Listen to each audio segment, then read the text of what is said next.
ବୟସ 15ରୁ କମ୍ କିନ୍ତୁ କଥା କୁହେ ତାଙ୍କ ବ୍ୟାଟ୍। ଜୟ ଜଗନ୍ନାଥ ବନ୍ଧୁଗଣ। ଭାରତର ଅଣ୍ଡର-19 କ୍ରିକେଟ ଦଳ ଏସିଆ କପ୍ ମ୍ୟାଚ୍ ଖେଳୁଅଛି। ଭାରତ ଅଣ୍ଡର-19 ଦଳ ଏବଂ ଶ୍ରୀଲଙ୍କା ଅଣ୍ଡର-19 ଦଳ ମଧ୍ୟରେ ସେମିଫାଇନାଲ ମ୍ୟାଚ୍ ଥିଲା। ଏହି ମ୍ୟାଚ୍ରେ ଶ୍ରୀଲଙ୍କାର ଅଣ୍ଡର-19 ଦଳ ପ୍ରଥମେ ବ୍ୟାଟିଂ କରି 46 ଓଭର 2ଟି ବଲରେ 173 ରନ୍ କରିଥିଲା।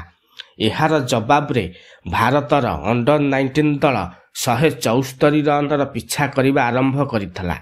ଦଳ ପକ୍ଷରୁ ଆୟୁଷ ମାତ୍ରେ ଏବଂ ବୈଭବ ସୂର୍ଯ୍ୟବଂଶୀ ପ୍ରଥମେ ଖେଳିବାକୁ ଆସିଥିଲେ। ବୈଭବ ହେଉଛନ୍ତି ଯିଏକି ତାଙ୍କ ବୟସ 15ରୁ କମ୍ କିନ୍ତୁ କଥା କୁହେ ତାଙ୍କ ବ୍ୟାଟ୍। ବୈଭବ 36 ବଲ୍ ଖେଳି 67 ରନ୍ କରିଥିଲେ। ସେ 6ଟି ଚୌକା ଏବଂ 5ଟି ଛକା ମାରିଥିଲେ। ତାଙ୍କ ସହିତ ଆୟୁଷ ମାତ୍ରେ 34 ରନ୍ କରିଥିଲେ, ଯାହାଫଳରେ ଭାରତର ଅଣ୍ଡର-19 ଦଳ ମାତ୍ର 21 ଓଭର 4ଟି ବଲରେ ଶ୍ରୀଲଙ୍କାର ଅଣ୍ଡର-19 ଦଳ ଦେଇଥିବା 174 ରନ୍ର ବିଜୟ ଲକ୍ଷ୍ୟକୁ ଅତି ସହଜରେ ପୂରଣ କରି ନେଇଥିଲେ।